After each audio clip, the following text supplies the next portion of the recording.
1120 kembali hadir bersama kita semua dengan judul chapter Atlas. Baik, tanpa berlama-lama lagi, mari kita lanjut berlayar. Dimulai dengan menampilkan lanjutan cover story anak Oni Yamato volume ke-10 dengan judul Denjiro, seorang daimyo Kibi, menangkap anak-anak yang menyakiti Yamato. Di mana di chapter ini diketahui bahwa Denjiro saat sekarang ini berstatus sebagai seorang daimyo Kibi, menggantikan daimyo sebelumnya Fugetsu Omusubi.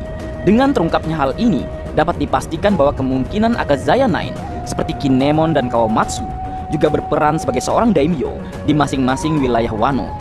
Di cover story ini kita juga mendapatkan paralel di mana Denjiro adalah orang pertama yang bertemu dengan Yamato dalam perjalanannya mengelilingi Wano Kuni. Hal ini terasa familiar, mengingat 24 tahun yang lalu, Denjiro juga merupakan pengikut pertama dari Kozuki Oden. Menarik. Kemudian cerita utama chapter 1120 dimulai dengan memperlihatkan sebuah kilas balik Pang Hazard 26 tahun yang lalu, memperlihatkan Dr. Vegapunk dan Profesor Clover bertemu dan berbicara mengenai Void Century atau abad kekosongan, di mana diketahui bahwa Profesor Clover pernah mengajak Vegapunk untuk membantunya dalam melakukan penelitian mengenai abad kekosongan. Namun Vegapunk menolak permintaan tersebut karena dia saat itu bekerja untuk pemerintah dunia. Kemudian pembicaraan terus berlanjut. Kali ini Dr. Vegapunk memperingati Profesor Clover untuk berhati-hati ke depannya karena tampaknya pemerintah dunia telah mengawasi pergerakan Clover dan orang-orang di Ohara. Mendengar perkataan Dr. Vegapunk, Profesor Clover kemudian menjelaskan bahwa di masa lalu ada seseorang dengan inisial D dihilangkan atau dilenyapkan oleh pemerintah dunia, dan orang tersebut adalah saudara laki-lakiku.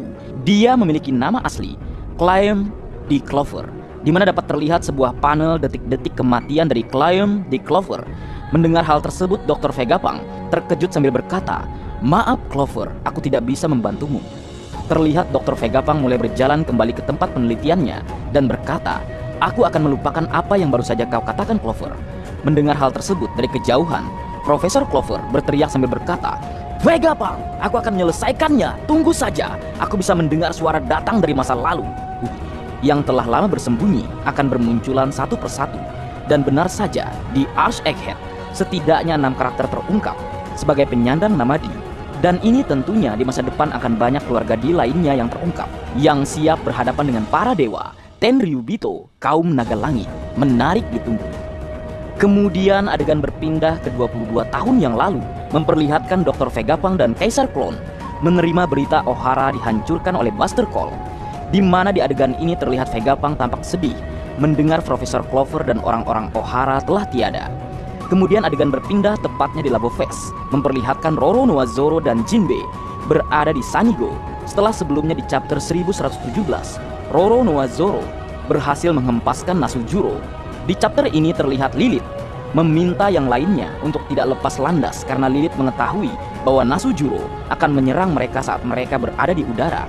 Kemudian secara tiba-tiba Atlas yang sebelumnya berada di kapal Elbap muncul dan menyerang Lilith hingga tidak sadarkan diri.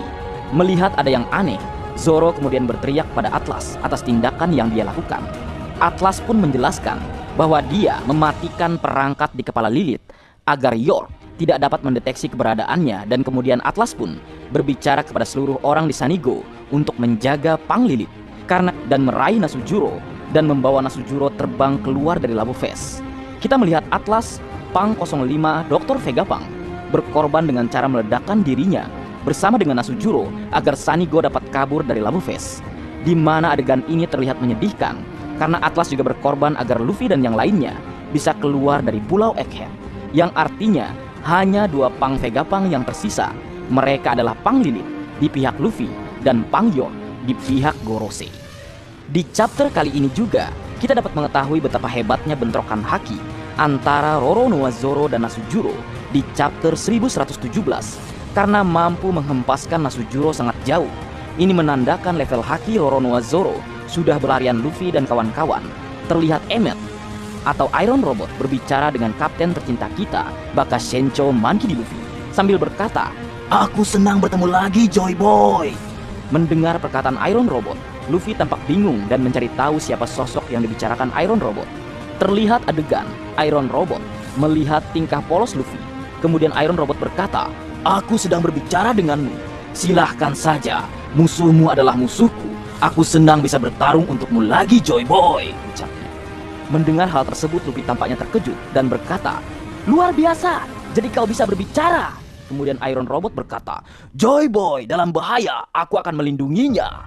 Bisa terjadi karena kapten tercinta kita, Monkey D. Luffy, memiliki kemampuan The Voice of All Things yang membuatnya bisa berkomunikasi dengan kemampuan misterius atau makhluk yang sangat langka. Menarik. Kemudian berlanjut, adegan memperlihatkan Gorosei Jupiter bersiap menyerang Iron Robot. Di adegan ini juga terlihat Iron Robot juga bersiap melancarkan serangan ke arah Jupiter. Namun serangan tersebut tidak aktif karena kondisi Iron Robot yang telah termakan usia. Terlihat Jupiter berhasil menggigit sebagian tubuh Iron Robot, di mana kita menyaksikan Iron Robot meraih kepala Jupiter dan menahan Jupiter dengan lengan sebelah kanan miliknya.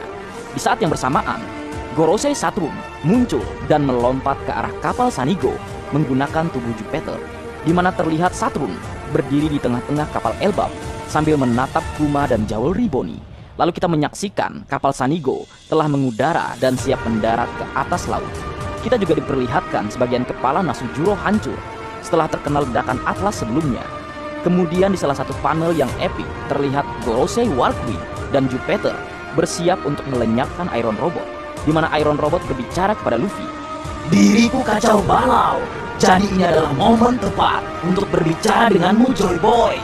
Kalau begitu aku akan menggunakannya sekarang. Robot berkata, momen yang tepat untuk menggunakannya. Di mana hal tersebut marga anime artikan bahwa Iron Robot memiliki senjata pamungkas, atau bisa diartikan dirinya akan meledakkan atau berkorban untuk keselamatan Joy Boy atau Luffy dan yang lainnya. Wadidaw, tidak sabar menunggu momen tersebut karena Iron Robot satu-satunya pihak Luffy yang tersisa di Pulau Egghead.